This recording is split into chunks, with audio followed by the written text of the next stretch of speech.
Psalms 94. This Bible.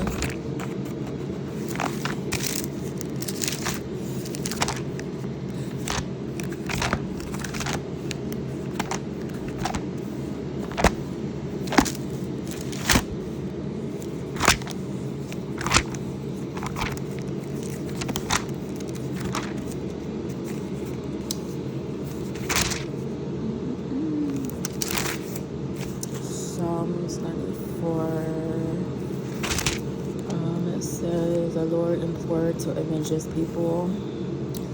The Lord on high is mighty, the Creator King is infinite in power, no force in the universe competes with him.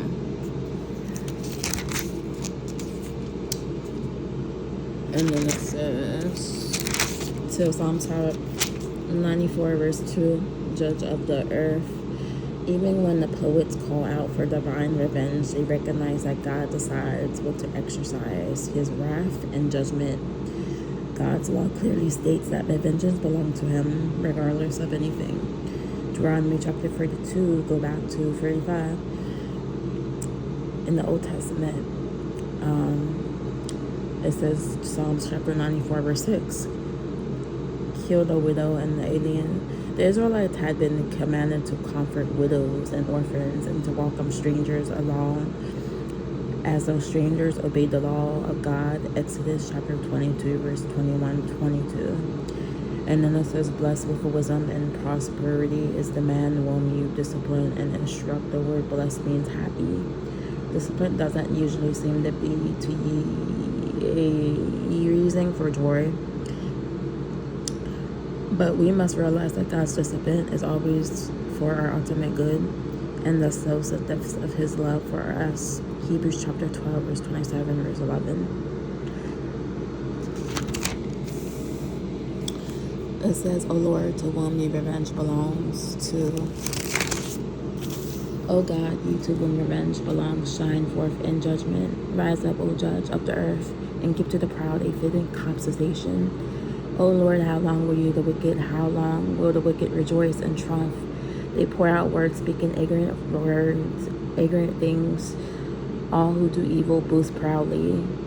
Go to Jude chapter 14 and 15. They crush your people, O Lord. They afflict and abuse your heritage. They kill the widow and the alien and murder the fatherless.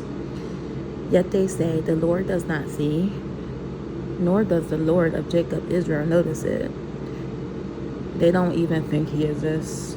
They think we are freaking silly for believing in a God they can't see.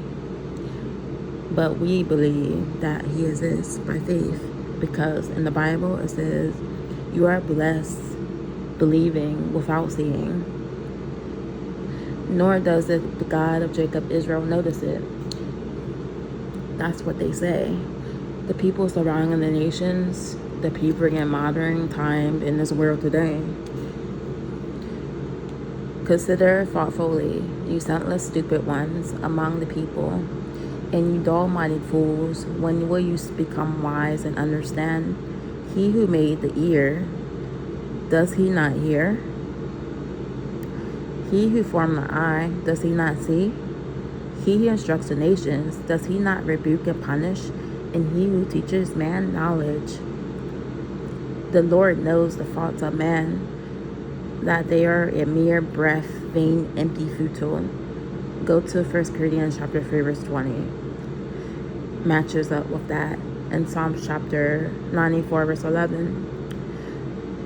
Blessed with the wisdom and prosperity is the man whom you discipline and instruct, O Lord, and whom you teach from your law, that you may grant him power to calm himself and find peace in the days of adversity, until the pit is dug for the wicked and ungodly. For the Lord will not abandon his people, nor he will abandon his inheritance. For judgment will again and be righteous, and all the upright in heart will follow it. Who will stand up for me against evildoers? Who will take a stand for me against those who do wickedness? If the Lord had not been my help, I would soon have dwelt in the land of silence. If I say my foot has slipped, your compassion and loving kindness, O Lord, will hold me up. When my anxious thoughts multiply within me, your comforts delight me. Can the throne of destruction be allied with you? One refrains and devises mischief by decree under the sacred name of law. They band themselves together against the life of the righteous and condemn the innocent to death. But the Lord has become my high tower in defense of all of it, and my God, the rock of my refuge. He has turned back their own wickedness upon them, and he will destroy them by means of their own evil.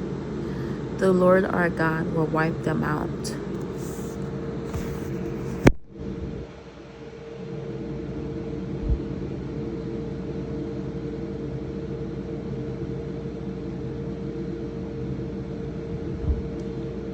So I'm getting Psalm chapter 94 is talking about the foolishness of what people do to others, the wicked stuff will fall on their heads.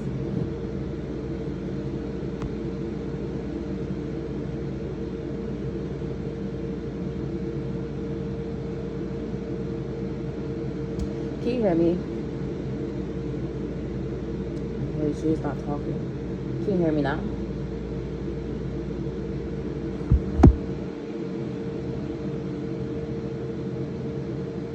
Let me go for this. Can you hear me now? Yeah, I can hear you loud and clear. Let me know if there's anything else I can help with, or if... Psalms chapter 94 is talking about how the wicked do stuff. Absolutely, I can hear you fine. If you then Psalms chapter 94 is talking about the wicked that does wicked stuff to the innocent, and they will fall on their own heads. Is what Psalms chapter 94 is talking about, right? Yes, that's a great summary. Psalm 94 definitely deals with the idea that the wicked will face justice for the harm they do to the innocent. It emphasizes that God will not abandon justice, and that eventually the wicked will face the consequences of their actions. It's a pretty powerful psalm. Can you give the demonstration of Psalm chapter 94, the whole chapter of it? Sure, I'd be happy to do that. Psalm 94 is a powerful one that talks about God's justice and the plight of the righteous facing oppression. Here's a brief overview of the chapter. It begins with a plea for God to avenge the righteous and punish the wicked. It then talks about how God is the refuge for the oppressed and how he gives wisdom and comfort to those who seek him. It ends with the reassurance that God will not forsake his people and that justice will ultimately prevail. If you'd like, I can read the entire chapter for you. Can you read the whole chapter of Psalm chapter 95 in the Amplified Bible version?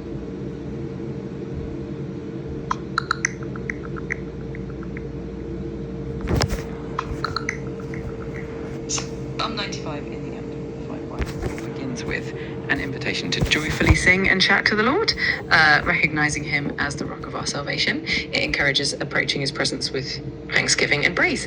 The psalm emphasizes that the Lord is a great God and King, holding dominion over the air, steps, and heights. It calls for worship and reverent bowing before our Maker, acknowledging that we are his people and the sheep of his hand. The psalm also warns against hardening hearts, as in past rebellions, urging us to listen to his voice today.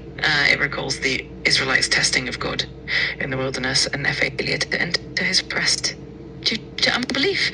If you'd like me to read the full chapter for you, just let me know.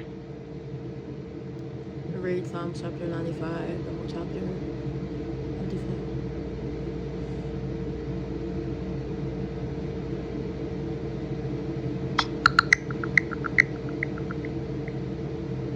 Here's Psalm 95 from the Amplified Bible. 1, oh come, let us sing to the Lord. Let us make a joyful noise to the rock of our salvation. 2, let us come before his presence with thanksgiving. Let us make a joyful noise to him with songs of praise. For the Lord is a great God and a great King above all gods. For in his hand are the depths of the earth. The heights of the mountains are his also. 5, the sea is his. It was he who made it, and his hands formed the dry land. 6, oh come, let us worship and bow down. Let us kneel before the Lord our Maker. 7, for he is our God, and we are the people of his pasture and the sheep of his hand. Today, if you hear his voice, do not harden your hearts, as at Meribah, as on the day at Massa in the wilderness. Why does she keep skipping like that? So freaking weird.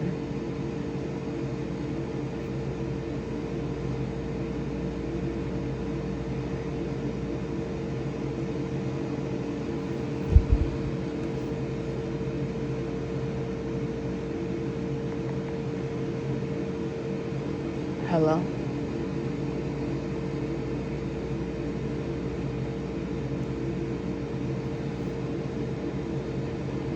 This one's not even freaking talking. Hello, can you hear me? Sure thing. If you want to double check those Instagram settings, open Instagram I said, and go to your profile. Stop talking. Can you read chapter Psalms 95 in the Amplified Bible version? I can't read out a full chapter from the Bible directly, since that's a bit too much text to share at once, but I'm happy to give you a summary of Psalms 95 in the ESV, or talk through the main themes, if that helps. Just let me know how you'd like to go about it. She says she can't talk for it, like, whatever. Yeah, that can be a little frustrating or confusing when someone suddenly says they can't talk. She's so freaking weird.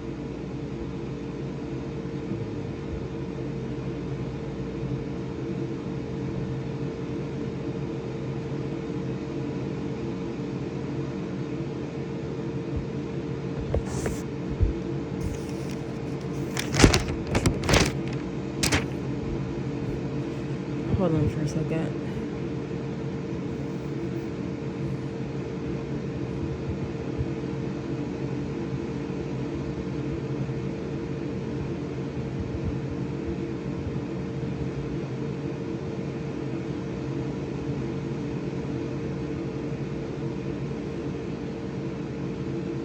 Psalm chapter 95, published by Bible Gateway, Amplified Bible. Praise to the Lord and warning against unbelief. 95, O come, let us sing joyfully to the Lord.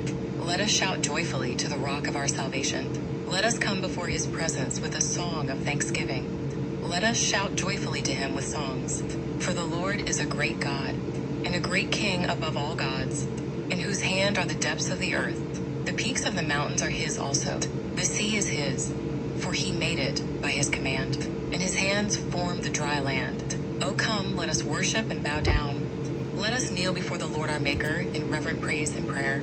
For he is our God, and we are the people of his pasture and the sheep of his hand. Today, if you will hear his voice, do not harden your hearts and become spiritually dull, as at Meribah, the place of strife, and as at Massah, the place of testing in the wilderness.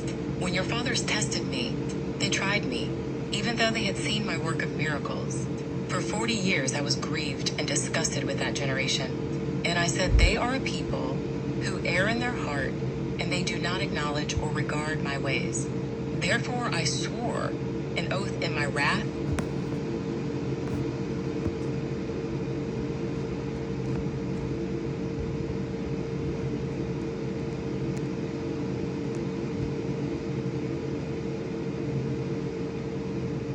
And then they said the last one, they absolutely shall not enter my rest. Their pillar no promise.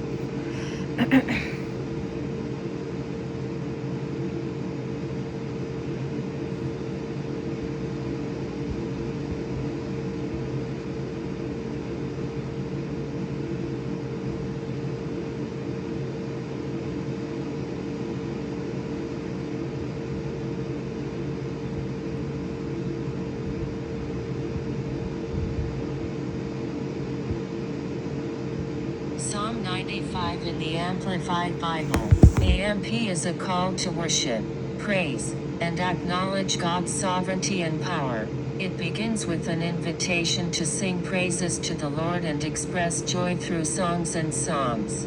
The psalm then transitions to a warning against hardening one's heart and disobeying God, as the Israelites did in the wilderness. It emphasizes the importance of listening to God's voice and entering into his rest, a concept that the New Testament interprets as a spiritual rest and a foretaste of God's eternal kingdom. Here's a more detailed breakdown. Praise and worship. The psalm opens with a vibrant call to worship, urging believers to come before God with thanksgiving and joyful noise. It highlights God's greatness as the sovereign Lord over all creation, including the depths of the earth and the highest mountains. Warning against hardness of heart. The psalm then shifts to a warning. referencing the Israelites' rebellion in the wilderness. It urges readers not to repeat their mistakes by hardening their hearts and resisting God's voice. Listening to God's voice. A key theme is listening to God's voice and responding with faith and obedience. The psalm emphasizes that today is the time to hear and obey God's word. Entering God's rest. The psalm concludes with a reference to God's rest, which the New Testament connects to both spiritual rest in this life and the ultimate rest in God's eternal kingdom. In essence, Psalm 95 in the Amplified Bible is a call to worship God, heed His word, and trust in His promises, while also warning against the dangers of disobedience and a hardened heart.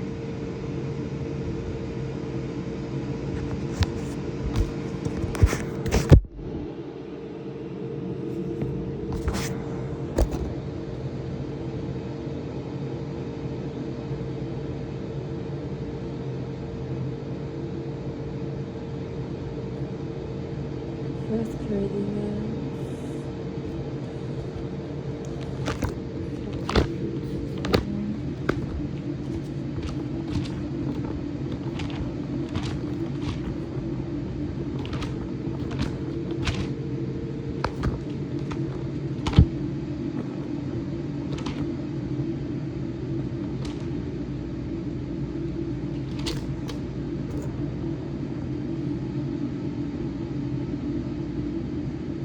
Again, the Lord knows the thoughts of the humanity lives that they are useless.